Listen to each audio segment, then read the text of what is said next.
Houston, you've got a problem. The San Jose Earthquakes have pulled off what they've been unable to do in over a decade: get a win on the road in Houston. And beyond a win, the Quakes haven't picked up any points in Houston since 2016. This is a really big result, and we're here to talk about the match and road ahead for the Quakes. My name's Kevin, I'm joined by Luis, and together we're the Quakesaholics. Luis, this is a birthday match day for you. I know you've got some pretty good gifts this year, but I can't imagine any came close to having gotten a full 3 points. What do you think of this match?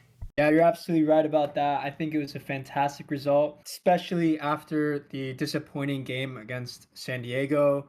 The way that ended, this was absolutely necessary to win, and we went on and did that. Taking it from the top, starting 11, there were a handful of changes in this game. First one that came out, Judd replacing Josef Martinez. I thought this was a really interesting one, given that Josef has scored a goal in each of his last 3 games played. Meanwhile, Chicho has struggled to score goals. And I think the reason for this, it is a little bit obvious. Judd is more of just like a straight central striker. He's a number 9, the same way that Martinez is. So this is just a like-for-like substitution. But given Joseph's recent form, I did think this was a little bit surprising. But I mean, as we saw in the game, it did work out in the end. And then in terms of the midfield, we did see Costa initially get listed in the 11, but then he got substituted out for Jamar Ricketts right before the start of the match. I'm guessing that there was some kind of injury there, but we don't really have any further information beyond that. And then as far as the midfield duo goes, something that we haven't seen since the road game in Seattle, Marc-Anthony Kaye is paired up with Harkes. And I think this makes sense. We've seen Marc-Anthony Kaye play 2 really solid performances. He definitely deserves to be in this lineup. We're at this place where I think all of our central midfielders have shown that they all kind of deserve to be in there. So rotating that, balancing out those minutes is a difficulty for Bruce Arena. I can't imagine it's an easy selection, but for this game, Harkes and Kaye, and then like we saw Ronaldo Vieira finally make his debut in the second half. In terms of the defense, that also did get shaken up a little bit. The past 2 games, we've seen Bruno Wilson show both good and bad moments. Vancouver was definitely a rough one with his mistake that directly led to a goal conceded. San Diego was definitely a better game, but I know that a lot of fans were still questioning his performance. So it isn't too surprising to see this new trio of Roberts, Romney, and Munie. We've seen Romney play in the middle, I think, once or twice before. I do think that Munie is the best at that central center back position, but with Rodriguez not having even traveled, it kind of limits just based on how many defenders we have that are left and right footed. I think process of elimination kind of saw Munie go on the right, Romney go in the middle. But overall, this was a solid starting 11, and like we saw, it got the job done.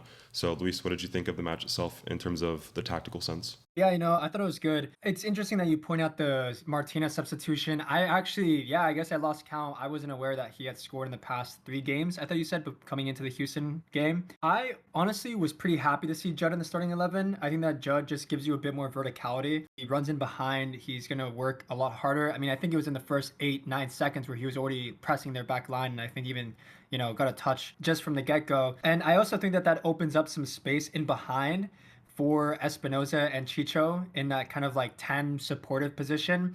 So I do think that Judd looked really good. He might not have had as many shots. He did have a few good opportunities where he looked dangerous. But yeah, I thought that the midfield also was great. I think Marc-Anthony Kaye has been really, really good these past couple games. He was everywhere. He was working hard. He was getting, good tackles defensively. I remember one where he was unlucky to get a yellow card, which to me looked like a textbook perfect tackle. And yeah, in terms of the defenders or the back 5, back 3, whatever you want to call it, it was concerning to see that Victor Costa was in the starting 11, but then had to be taken off. I guess we'll kind of see if that was just he couldn't play that game or how that's going to play out. I did think that Ricketts was pretty good. Obviously, in terms of profile, he is a lot more similar to a DeJuan Jones than a Victor Costa. And he was getting up that flank. He was, using his pace. He looked dangerous. I do think, however, there was a few moments where he had some defensive lapses. I remember one in particular where he got beat by Dorsey on that right side, and then he went to slide tackle, which I thought was unnecessary. Dorsey still had a lot to do. He had about like 30, maybe even like 40 yards to run in to actually, create danger toward goal. And especially considering the pace that Ricketts had, he did not have to go to ground. But overall, I thought, he had a good game. DeJuan Jones played well as always. And in terms of the back line, I thought Reed Roberts looked really good defensively. I thought he was good in his 1v1s. He was mindful of where other players were around him. When it came to passing on a player to maybe Romney or having a player get passed over to him, I thought he looked really good. And yeah, it was interesting to see Romney, speaking of him, in the middle. Of course, we know that he almost exclusively has played in that sort of like elbow back or third left-sided center back position because he is really strong, especially over the top with his left foot. I do think in terms of his on his right side, we he did look a little bit awkward. He's not going to have the same sort of range in behind that a Bruno Wilson is going to offer. But I think overall, he's a veteran player. He's going to be doing a good job at communicating as well with Roberts and Munie, two players who don't have the same kind of experience. And in terms of Munie, I thought this was one of his better games, maybe even one of his best games, I would say. He did get credited for that assist on the Harkes goal, which was good to see, and he looked good. I also think, obviously Rodriguez, kind of elephant in the room, hasn't been in the starting 11 for a long time, but he did have some similar runs. Obviously, as we know, Munie is really, really fast when he gets going. And although he might not have the same sort of technical ability that Rodriguez has, he does have a lot of speed, which does allow him to have the ability to get up the field if he needs to. There was a few concerning moments, I think, when maybe the press didn't work, a player would get by Marc-Anthony Kaye or Harkes. I remember there was that offside goal that I believe was a foul you could pick from the tackle on Judd and Chicho that led to a cross into the box and a header. Thankfully, it was offside. But there were definitely a few moments of danger. I think when the press of Harkes and Marc-Anthony Kaye, who generally were up pretty high, got beat, you did kind of see our back line coming back, which is something that we've kind of seen be a problem many times this season. But I do think for the most part, it was the damage mitigation was done pretty well by the back line. And also, you got to give credit to Bruce Arena. After the unfortunate goal that Daniel, who has been so fantastic for us at his time here, everyone's prone to mistakes. He probably shouldn't have gone for the catch given the pace that was on the header. But it's good that Bruce Arena, took off Espinoza, who wasn't having his best day, put in Buck, went to a 5-3-2, and just, keep it solid at the back and just give us some more numbers, not try to, kind of condense the lines between the midfield and the back line, and to minimize the space that Houston would have in transition moments. So overall, I think that, it was a good game. Defensively, we did well. We had good performances individually, and offensively, Duan Jones as well. I think he deserves his praises. Great cross into the box. And, Judd to kind of dummy it, Chicho with a great finish, and Harkes as well with a fantastic, beautifully executed half volley, I think it was, outside the box. So, yeah, fantastic performance all around, and hopefully this is the kind of thing that we can build off of and take into Austin as well, who I believe will be a more difficult opponent. For sure, Austin is going to be a much more difficult opponent, which we'll get into in a second. I did want to throw in your comment about Reed Roberts and Munie did remind me. I looked at the passes into final third graph and distribution, and you can see on the right side, portion from player, that just means of the passes into the final third, how many of those are responsible per player, and it's by jersey number. And you see at the very top, number 18 and number 5, that is Reed Roberts and Danny Munie. And we saw this throughout the game that they were sending very deep passes. Honestly, I don't remember the last time we've seen passes this deep and accurate since, Trauco. It feels like it's been a long time, and an aspect of the game that the Quakes haven't really utilized. It feels like we just, give it to either Duan Jones or Espinoza to run it up the right side, or, in this season, play through the middle with Bo, right? But to have deep penetrating balls, it's been few and far between in matches that we actually do that, but they've always proven to be successful. And I don't know if that's just because, again, Houston Dynamo, it isn't the kind of opponent like the last two, Vancouver and San Diego, have been leading the West the entire year. So, take it with a grain of salt, I suppose. But to be able to exploit it and to use it effectively, and for Danny Munie to get rewarded with an assist, it's great to see. And yeah, like you mentioned, that Harkes half volley was straight up Benjamin Pavard from the 2018 World Cup. Yeah, definitely. And I think that is, part of Also, the advantage that you get from having Ricketts and Dwan Jones, because you have a lot of width with Judd as well, who can make runs in behind and kind of stretch out Houston. I think that that also allows for some spaces where Espinoza and Chicho can get into. So yeah, definitely. And also, of course, we had a debut on the day. We got to see a full half for Ronaldo Vieira, who I think was really good, and someone who we profiled as more of a, a six, a more defensively sound, willing to break up the play, willing to get into tackles. But with that being said, I thought he looked good on the ball as well. I thought he was willing to, move around. He had some good passes, good touches, and yeah, I'm excited to see. And of course, in terms of the aggregate, in terms of the team, it's good to have some more guys in there, some more competition, and some more options for us as well. Yeah, and I know you mentioned before we recorded that you weren't looking at the stats too much, so I did pull this up. Ronaldo Vieira had 100% pass accuracy. Didn't play a single bad pass in the second half. And that's what I thought had happened. And I was like, okay, am I just misremembering? Like, surely he has to have made a mistake because everyone makes mistakes.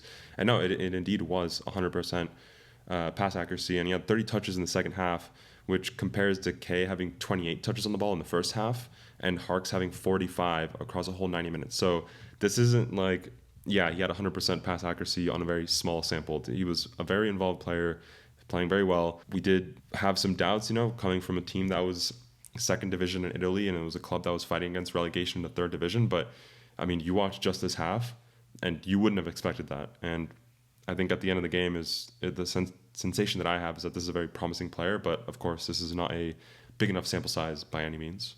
I don't know if you felt the same way, but I felt like it was very difficult to choose man of the match. I think there was a lot of players who all played great. Did anyone stand out to you as deserving of man of the match award? Yeah, I kind of agree with you. They're definitely, I don't think there's like a standout player.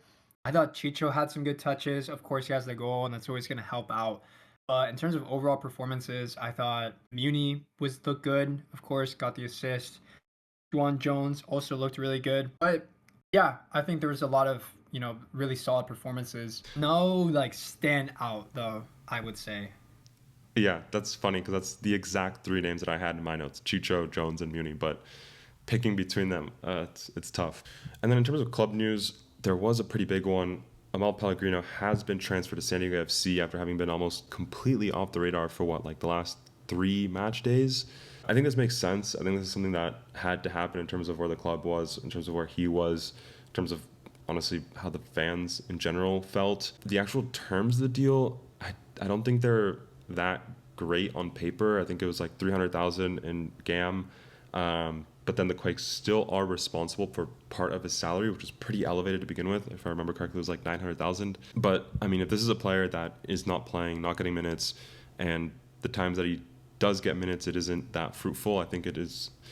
It seems to make sense to just move on. Like, why drag it out if you don't have to? And if you have someone that's willing to offer some money, take it if you can. I think a lot of fans are happy about this. Just this reading comments, like I said, this had to happen. But I think on a personal level, I do feel bad about the way that this all kind of played out. I don't know. I think about another situation, kind of like Ebobisse last year. I think these are two players that, yes, they did have some poor performances in their last matches with the Quakes. But when I think about Ebobisse, I feel like he was given a lot more love than Pellegrino, even though they kind of had the same problems. But I never felt like Ebobisse, for example, was a player that was invested. He always felt distanced and almost indifferent at best.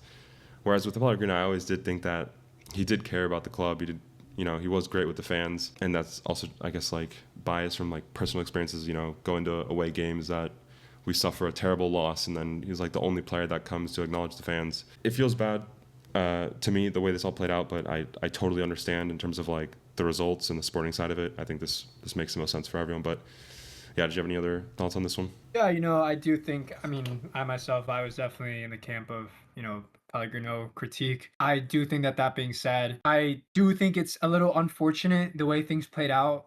I feel like he always, he did have his moments. He did obviously like to miss chances. I think we said this before, but you do have to be smart or make an effort to, get in those positions in the first place. And I also, on social media, he did seem to acknowledge the fans. he always seemed like a nice guy as well. So definitely like no hard feelings. It didn't work out. It's a competitive league, but no hard feelings. Yeah, and I wish him the best over in San Diego. And yeah, you mentioned competitive league. I think there's a very good example of that coming right around the corner for the Quakes. This upcoming weekend, we'll be traveling back to Texas, back to Austin. This is the first time we were playing Austin MLS. We did play them, what was it, like a couple months back in the Open Cup. That was the game that they were awarded 2 penalty kicks, went to all the way through penalties, and they just beat us with only penalty kicks. It's hard to compare those performances to what can happen in an MLS game because the lineups in Open Cup are, so different and so much time has passed between them. But Austin is a team that is actually tied with the Quakes on points, and they have 2 games in hand. That means they've played 2 games left in the Quakes. So this is one of those games that is going to be instrumental for both teams in terms of what this means in getting to playoffs. This is going to be a very difficult opponent. I don't know how else to put it. Luis, any other words on this one? Yeah, personally, I never really liked Austin. Obviously, just from like a competitive point of view, I think that the way they knocked us out of Open Cup was just awful. It was an awful feeling. I think there was bad blood. I remember one of the players like shushing our ultras after scoring. And I think both teams are really going to want to beat one another. Of course, and all that, without even acknowledging the fact that, of course, the playoff implications are massive for both teams. And we hear that there are some league matches that are like, this is a final, right? Like, that's something that can kind of come up for important games. But I think if there's one that like really does feel that way, it might be this one in terms of looking at the rest of the schedule, just because of how they're direct rival and, like I said, the Open Cup. So yeah, I really want to win this game. Yeah, maybe there's some like residual birthday luck in there for you and for us. Yeah, But hopefully, right? yeah, we'll see. So yeah, that game coming up very quickly. We'll be here to cover it if you made it this far into the video. Thank you so much for watching, and we'll catch you next time. If you have any thoughts on the Quakes, let us know. We'll be reading. Thanks. Thank you.